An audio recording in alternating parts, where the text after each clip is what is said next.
Perkenalkan, nama lengkap saya Maria Helena Stulenberg-Paba dengan NIM 64230948. Di sini saya akan menjelaskan analisis kinerja keuangan.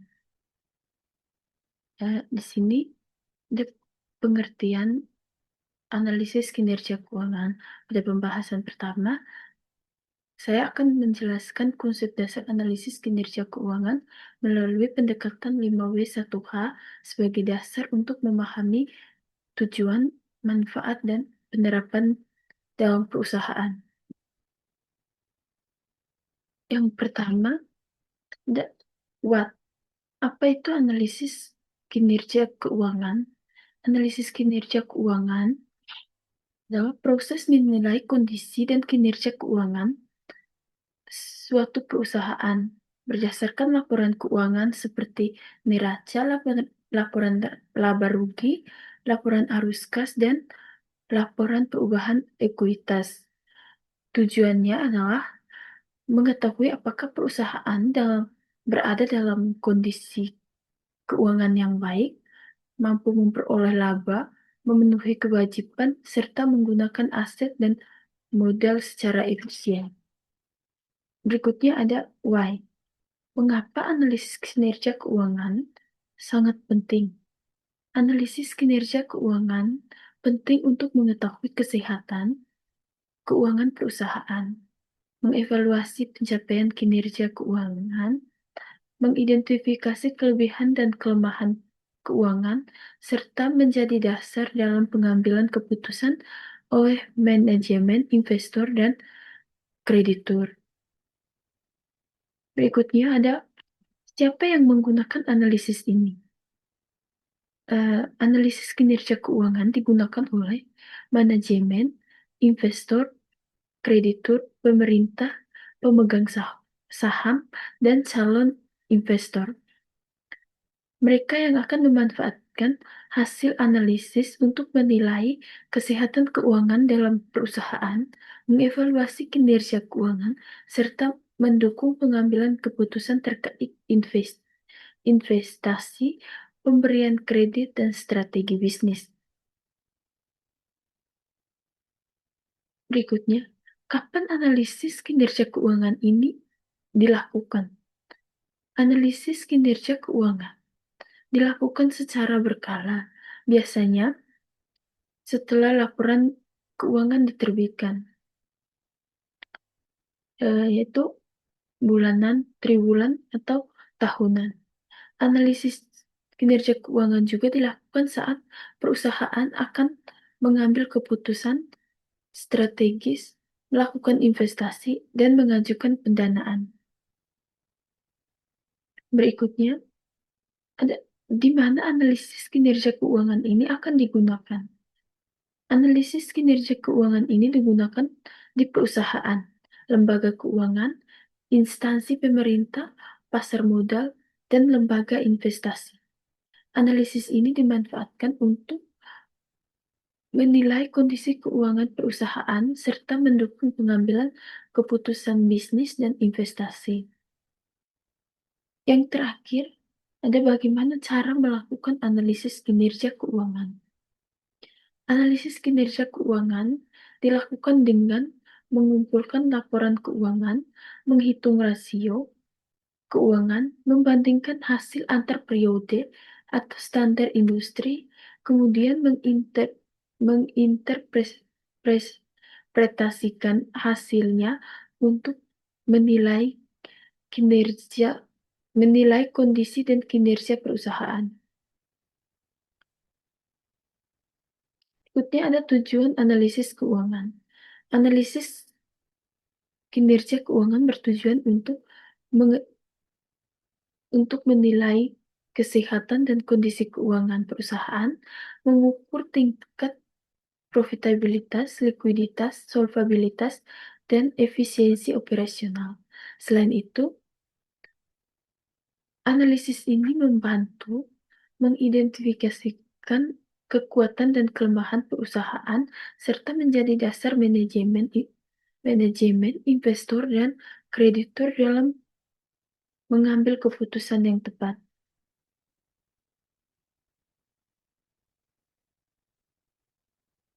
Sini ada perusahaan non-bank. Perusahaan non-bank adalah perusahaan yang menjalankan kegiatan usaha di luar bidang perbankan dan tidak menghimpun dana masyarakat dalam bentuk simpanan.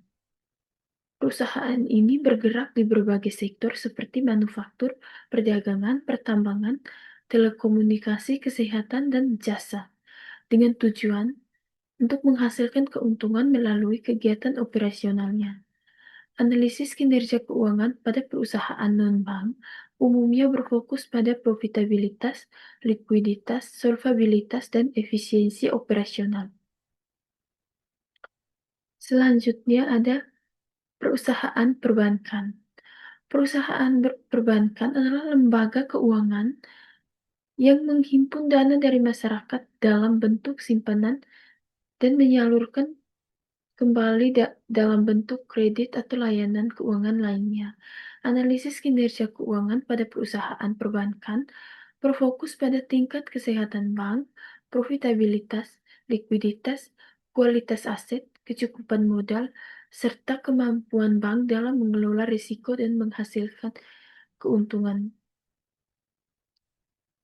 Selanjutnya ada perusahaan asuransi.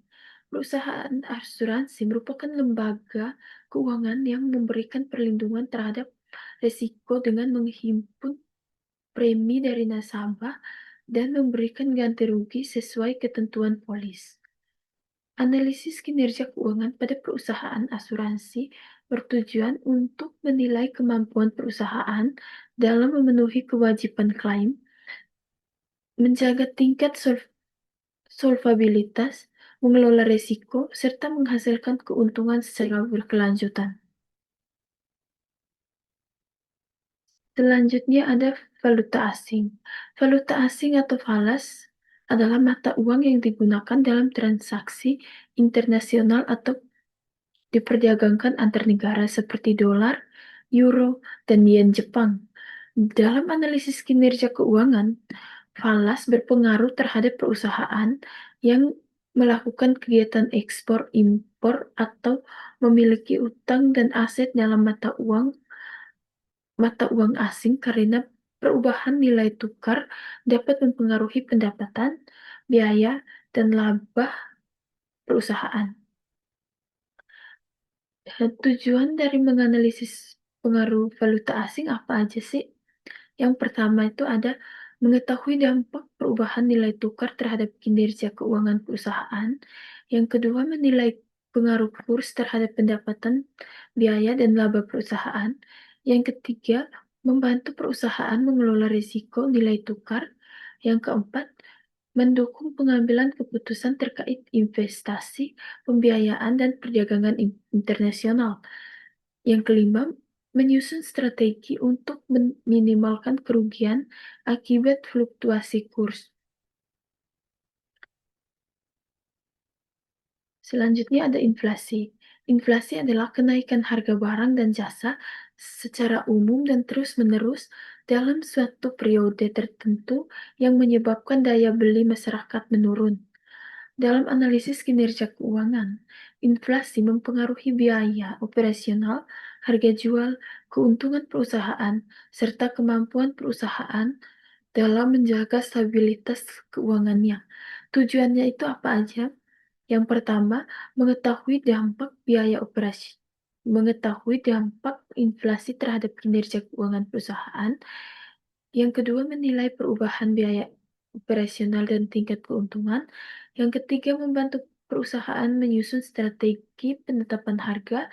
Yang kelima, mendukung pengambilan keputusan keuangan dan investasi. Yang keenam, mengantisipasi risiko akibat perubahan kondisi ekonomi. Kesimpulan dari analisis kinerja keuangan merupakan alat penting untuk mengetahui kondisi dan perkembangan perusahaan.